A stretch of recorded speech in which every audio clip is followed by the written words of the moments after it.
Herkese iyi akşamlar.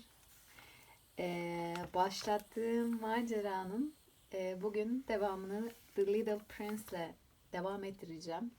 Destekleriniz, yorumlarınız için teşekkür ederim. Desteklemek amacıyla dinlediğiniz videoyu beğenip kanalıma abone olabilirsiniz tabii ki. Dileğe bağlı. Sürçülisan edersem affola. Herkese iyi dinlemeler, bana iyi okumalar. The Little Prince. Once, when I was 6 years old, I saw a magnificent picture in a book called True Stories from Nature about the primeval forest. It was a picture of a boa constrictor in the act of swallowing an animal. Here is a copy of the drawing. In the book it said, boa constrictors swallow their prey whole without chewing it. After that, they are not able to move, and they sleep through the 6 months that they need for digestion. I pondered deeply then over the adventures of the jungle, and after some work with a colored pencil, I succeeded in making my first drawing. My drawing number 1, it looked like this. I show my masterpiece to the grown-up and I asked them whether the drawing frightened them. But they answered, frightened? Why should anyone be frightened by a hat? My drawing was not a picture of hat. It was a picture of a boa constrictor digesting an elephant. But since the grown-up were not able to understand it, I made another drawing. I derived the inside of the boa constrictor so that the grown-up could see it clearly. They always needs to have a things explained. My drawing number 2 looked like this. The grown-up response this time was to advise me to lay aside my drawings of a boa constrictors, whether from the inside or outside, and devote myself instead to geography, history, arithmetic, or grammar. That's why, at the age of 6, I gave up what might have been a magnificent career as a painter. I had been disheartened by the failure of my drawing number 1 and my drawing number 2.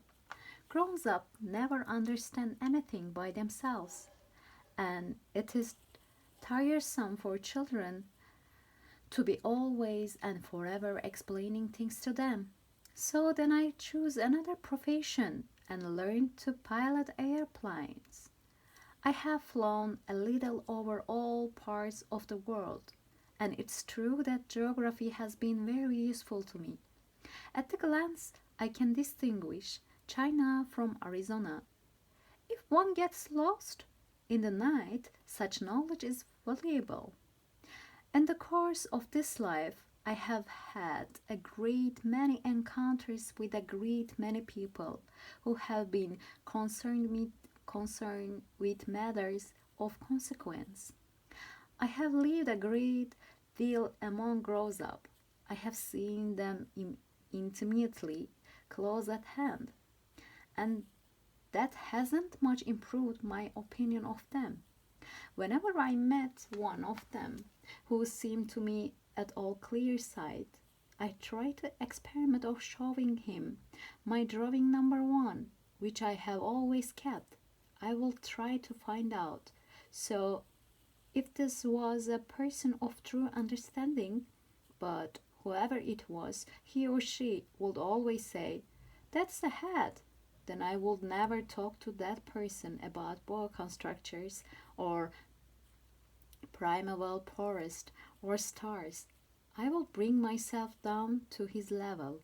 I will talk to him about bridge and golf and politics and neckties. And the grown-up will be greatly pleased to have met such a sensible man. Section 2.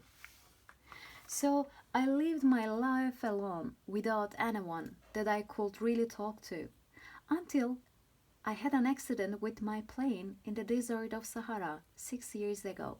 Something was broken in my engine, and as I had with me neither a mechanic nor passengers, I set myself to attempt the difficult repairs all alone. It was a question of life or death for me. I had scarcely enough drinking water to last a week. The first night, then I went to sleep on the sand, 1,000 miles from any human habitation. I was more isolated than shipwrecked sailor on the raft on the middle of the ocean. Thus, you can imagine my amazement at sunrise when I was awakened by an old little voice. It said, "If you please, draw me sheep." What? Draw me sheep? I jumped to my feet, completely thunderstruck. I blinked my eyes hard. I looked carefully all around me, and I saw a most extraordinary small person who stood there examining me with the great seriousness. Here you may see the best portrait that later I was able to make of him, but my drawing was certainly very much less charming than its model.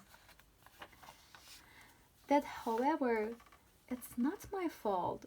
The grown-up discouraged me in my painter's career when I was 6 years old, and I never learned to draw anything except bows from the outside and the bows from inside. Now I started at this sudden apparition with my eyes fairly starting out of my head in astonishment. Remember, I had crashed in the desert, 1,000 miles from any inhabited region. And yet my little man seemed neither to be straying uncertainly among the sands, nor to be fainting from the fatigue or hunger or thirst or fear. Nothing about him gave any suggestion of the child, lost in the middle of the desert, 1,000 miles from any human habitation. When at last I was able to speak, I said to him, "But what are you doing here?" And in an answer he repeated very slowly, as if he were speaking of a matter of great consequence, "If you please, draw me a sheep." When a mystery is too overpowering, one dare not disobey. Absurd as it might seem to me, 1,000 miles from any human habitation, and the danger of that, I took out of my pocket a sheet of paper and my fountain pen. But then I remembered how my studies that had been constructed on geography, history, arithmetic, and grammar, and I told the little chap, a little crossly too, that I didn't know how to draw. He answered me, "That doesn't matter, draw me a sheep." But I had never drawn sheep, so I drew for him one of two pictures I had drawn so often. It was that of a boa constrictor from the outside, and I was astounded to hear little fellow greet it with, "No, no, no, I don't want to an elephant inside a boa constrictor. A boa constrictor is a very dangerous creature, and the elephant is very cumbersome. Where I live, everything is very small. What I need is a sheep. Draw me a sheep." So then I made a drawing. He looked at carefully, then he said, "No, this sheep is already very sickly. Make me another." So I made another drawing. My friend smiled gently and indulgently. "You see yourself," he said, "that this is not a sheep. This is a ram. It's a horns." So then I did my drawing over once more, but it was rejected too. Just the little letters. This one is too old. I want a ship. I want a ship that will live long time. By this time, my patience was exhausted because I was in a hurry to start taking my engine apart. So I tossed off this drawing and I threw out an explanation with it. This is only his box. The shape you ask for is inside. I was very surprised to see light break over the face of my young judge. That's exactly the way I want it. Do you think that this ship will have to have a great deal of grass? Why? Because where I live everything is small. There will surely be enough grass for him. I said, it's a very small ship that I have given you. He bent his head over the drawing. Not too small, Dad. Look, he has gone to sleep. And that is how I made acquaintance of the little prince. Evet. Section 3'e geçmeden önce bugünlük bitirmiş olayım. Çünkü 10'ar dakika demiştim. Devam etmeyi gönlüm çok ister ama devam edersem çok uzun sürecek. Hadi Section 3'ü de okuyayım. Ondan sonra bitirmiş olayım. Section 3. It took me long to learn where he came from. The little prince, who asked me so many questions, never seemed to hear the ones I asked him. It was from words dropped by chance that, little by little, everything was revealed to me. The first time he saw my airplane, for instance, I shall not draw my airplane. That will be much too complicated for me. He asked me, what is this object? That is not an object. It flies. It's an airplane. It's my airplane. And I was proud to have him learn that I could fly. He cried out then, what? You dropped down from the sky? Yes, I answered modestly. Oh, that's funny.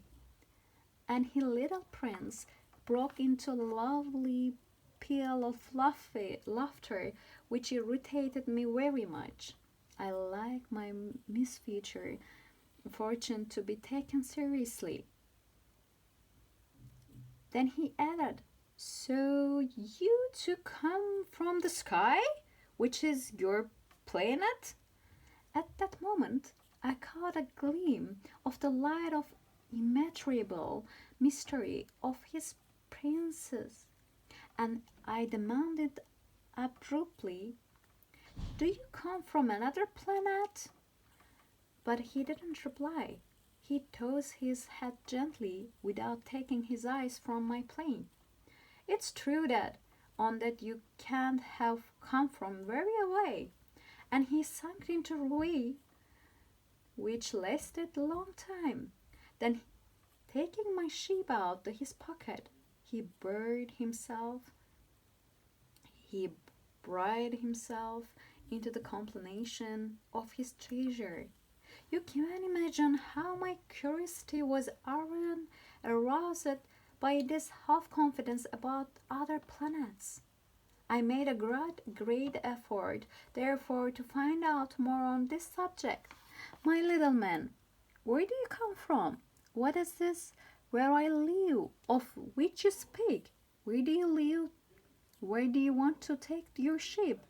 After a reflective silence, he answered, the thing that is too good about the box you have given me is that at night he can use it as his house.